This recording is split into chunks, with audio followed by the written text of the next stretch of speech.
So you did watch One Flew Over the Cuckoo's Nest? Yes, I did. I watched it twice because I didn't get it. Boy, you always do this. By the way, when you said Hateful Eight, you were like, "Yeah, I watched it 4 times on Saturday." You always watch movies multiple times until I see every perspective that could possibly been had about the film. I watch and listen to it like 17 times. I'll sleep through it. We both DVR'd it, and I hadn't watched it yet, and I need to get to it. I was watching. To be honest, I burned up a lot of others. Like I watched Ant-Man and some other stuff, but Jurassic World. Yeah. Did you? I recorded I've seen that a million times. We both entertained the DirecTV free HBO weekend and grabbed what we could from our DVRs. So yeah, that's what it is. Anytime there's a free HBO weekend, they might as well call that DVR a shitload of movies weekend, is what it's called for me. I watched Mimic last night thinking it was that other one where the alien chick like mutates and there's boobs everywhere.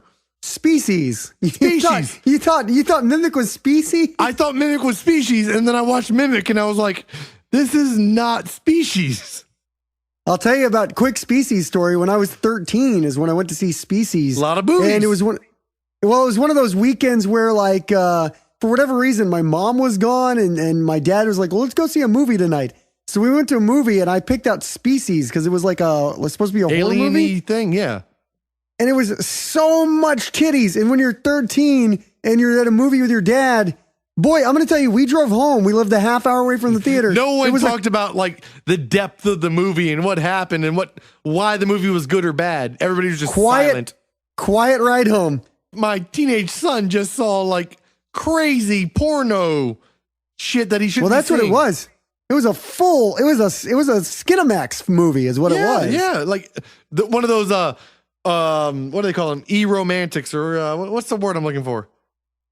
Like softcore? Yeah, like softcore, but there's another word for it. Oh, I don't know, man. Yeah, I don't know either. Anyway, I may be making it up. I remember the chick's name, Natasha Henstridge. Like I was in love with her after that movie because I saw so much of her boobies. Dude, anyway, Mimic. Okay, we moved from fucking Cuckoo's Nest to Mimic to now this. Okay. Mimic was a shit ass movie because like cockroaches learned to fold their hands in front of their face and no one noticed. That's the whole premises of that movie. Hold on. Wait, cockroaches learned to fold their hands? Okay, so you know like the front paws, the front proboscis, whatever their front hand part is? Proboscis. Okay. They had like grown after like these cockroaches were genetically engineered to kill off this problem. 5 years later, like in the first 10 minutes of the movie, they skip to 5 years later. Then there's these cockroaches that fold their hands up and hold them in front of where their face is and walk upright. And their hands look like a human's face. And somehow no one noticed like 5 foot, 6 foot tall cockroaches walking around the subway system. And then they attack and they eat everybody. It's a fucking like 80s B movie horror film, but it was made in the 90s. It's like if that old Jerry O'Connell MTV movie Joe's Apartment. If it was a horror movie. Yeah. If that was a horror movie, it's the cockroaches evolved into like tricking Joe that they were actual roommates. Like I always wear a trench coat. I don't eat. I'm doing like the joke doesn't come across because I'm doing the hand thing in front of and I'm just talking. I got it. I'm cool with it. Yeah. Anyway. So let's get to Cuckoo. We got to get to Cuckoo's Nest. I watched this motherfucker, honestly, 3 times. I slept through it once and went the osmosis method. Then I watched it. Then I watched it again. I feel like every time you talk about this movie, by the way, during the podcast, you're going to increasingly say more times. Because at first it was like, I watched this movie twice. I watched this movie 3 times. No. I watched it twice. The third time it ran while I was sleeping. Oh, okay. I got you. Because I do believe in osmosis and like sleeping around books makes you smarter. Same thing for movies? Well, the movies, the audio plays and you're picking it up. Like, okay, not the book thing so much, but the movies, you hear the audio while you're sleeping and it kind of sinks in over time. So, what's the like It was like, here's all I know about it. Okay. And you tell me. Yeah, no, like, yeah. I know it was the lay your synopsis 1970s. out, and I will correct your synopsis. I know late 1970s movie. I know it won a shitload of awards. It kind of was like a breakout movie for Jack Nicholson. It won 4 Academy Awards, or not 4. It won all the Academy Awards, and only 4 films have done that.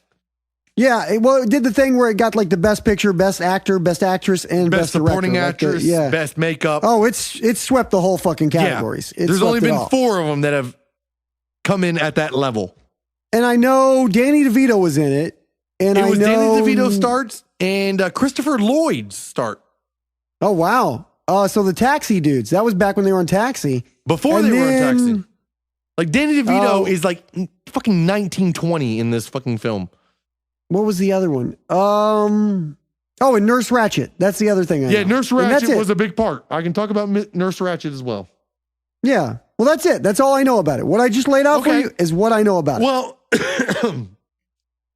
and I forgot one other thing. It's based on a book by the guy that was a big acid Grateful Dead fan. This guy called Ken Kesey, who did a shitload of acid and wrote this book. That's all I know. So the whole film or the whole book, and I read about the whole controversy, and I'm taking the perspective of the author here.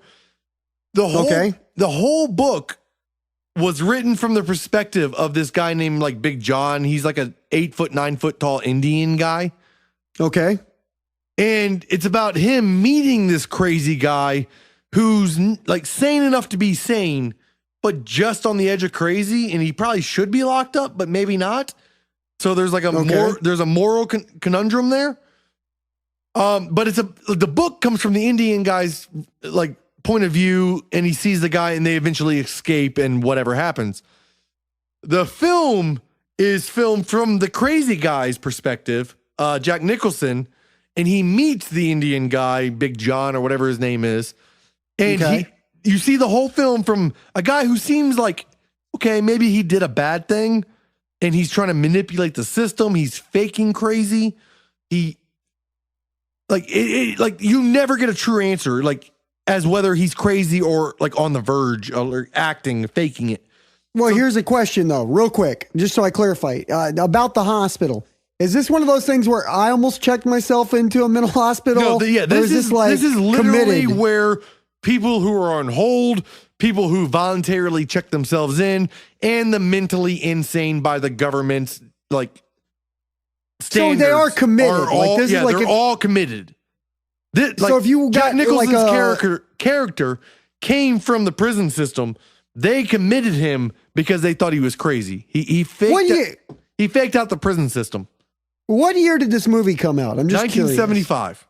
Okay, should we do a spoilies for a movie that's 31 years old? Oh, no, I thought we already did that. We didn't announce spoilies, but we're talking about a 30-year-old fucking movie, 40-year-old movie. I don't know if there's like a spoilies rule 40 for years something ago. That's 41 years. Fuck all y'all spoilies. This is what's happening. By the way, this is how relevant this fucking show is. We're talking about a movie that's 41 years old that I haven't seen. No, this is a fucking review. I watch. Okay, no, I'm agree with you. Okay, so and this is what happens. Don't apologize. Fuck everybody. You're listening to a review of One That Flew Over the Cuckoo's Nest. Did he did he commit a crime is what I'm wondering about Jack Nicholson. Yes. What put him in? He had sex with a 15-year-old is what put him in prison initially. Oh, wow. So he was like Jared Fogle in it. Yeah, whatever. I mean, probably not without the celebrity. I think he just like fucked a 15-year-old and he went to jail for it. He was a less famous Jared Fogle. And then anyway, like he was a big mouth. The whole movie is about Jack Nicholson's character being a mouth. He runs his mouth all the time. He knows how to manipulate people.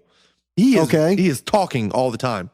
And that's where Nurse Crabtree or whatever the fuck her name was. Nurse Ratched. Nurse Ratched got an Academy Award because she was the biggest bitch a bitch can be. Like, so was it like a good movie? It was. That's why it's like Fight Club. Good. Fight Club was a good movie. Really, actually, great movie. Yeah, I was about to say, I thought Fight Club was a great movie. Great movie, but you have to watch it twice to understand it. Because what it ends up, this is really the spoilies part. After Jack Nicholson plays Nurse Ratched and plays everything, and there's a bunch of antics with everybody that's in the mental ward, Christopher Lloyd, Danny DeVito, the big turnout is they fucking give this guy a lobotomy. Spoilies. They fucking rip his brain out. Jack Nicholson? Yes. Because he kept interrupting like therapy sessions and disrupting the antics of the hospital. They gave this guy a lobotomy. Holy shit. Him and the Indian are supposed to escape. We're getting out of here, yes. Because the Indian's in the same position. He's just fooling everybody as a mute and a deaf guy. Mm-hmm. But really, he can hear and talk. So he fakes everybody. Jack Nicholson finds out. They plan an escape plan. They try to escape, but they have a big party with hookers and whiskey, and they all pass out. Nurse Ratched finds them. Wait, had they gotten out? Like, did they get out of the... They had the window open, but they brought hookers and booze into the hospital instead of escaping, and they had a giant party, and Rabbit, like a weird, like, antisocial guy has sex for the first time with one of the hookers. It's a big thing. Nurse Ratched calls out Rabbit. Rabbit commits suicide. Is Danny DeVito having sex at the orgy? Is he like, no, I'm having no, sex? He's just a happy, yay, whiskey, yay kind of guy. And he has a unibrow. Does Christopher Lloyd have sex? Christopher Lloyd he's a guy there that's just like, this is fun. I'm keeping to my own. But I loved Christopher Lloyd's performance because he had dark hair. He was like 20-something years old, and it was an amazing performance. Everything else was shit up until Back to the Future. Wow. Because I also watched Camp Nowhere. I watched the fuck out of Camp Nowhere. That is a bullshit movie. That movie sucked. I remember loving that movie as a kid, and now it fucking blows. Christopher Lloyd is the best part of that movie. I DVR'd it, and I remembered how fondly I remembered it as a child. So I watched it with my daughter, and then at the end I cut it off and I said, boy, that didn't hold up well. That did not hold up. That's exactly my response. But the kids loved it. But Christopher Lloyd, even in that, was fun. Like, I really feel like I was watching it and I went, why isn't he still in things? Because he's fucking great in everything. You look up his IMDb. I'll pull it up right now because we're kind of done with the. Okay, wait. Let's give it your rating though. So what do you like? Okay, so he got a lobotomy. Real quick. Hold on. What? He got a lobotomy, and that's it. That's the end of the movie. Then the Indian still escapes. Okay. He rips the wall off and jumps out, and the movie finishes with him running into a field, disappearing. Okay. So Indian escapes, Jack Nicholson gets a lobotomy, that's the end of the movie. No, but the whole film is more than that. That's why, like, you have to watch it, dude. You have to watch it twice. Because the first time you get one reaction, and then you exhale and you get a different fucking flavor. Oh, it's on the inhale and the exhale. Okay, yeah. I got you. Watch it twice, and it gets the science in the shit out of this. It deserves the critical acclaim it really has. Because you believe it. It is fucking real. One Flew Over the Cuckoo's Nest gets to science the shit out of this on Serial's rating scale. That's as good as it gets, man. It holds up to why it's critically acclaimed, in my opinion. The first time I was like, this is stupid. It didn't make sense. And then I watched it again, and it was like, the second time you watch it from Big John's or the Indian man's perspective. The first time you see Jack Nicholson, and it's just like, why did they do this? This poor man. The second time you watch it, and it's like, oh, I see what what the book was kind of telling you. You kind of get it the second time around. So, did Ken Kesey, the guy who wrote the book, did he like the movie, or he hated bullshit? He refused to watch it his entire lifespan. He accidentally started watching it once on HBO, and he was like, "What is this? This looks interesting." Then once he heard the character's name, he turned it off. Made a complaint, and never watched it again. He made a complaint. So if One Flew Over the Cuckoo's Nest gets to science the shit out of this, what does Camp Nowhere get? Camp Nowhere gets a Sunday afternoon, like, wine drunk viewing. Okay. The lowest of the low, like, let's get drunk on Sunday and watch Camp Nowhere. That sounds like fun.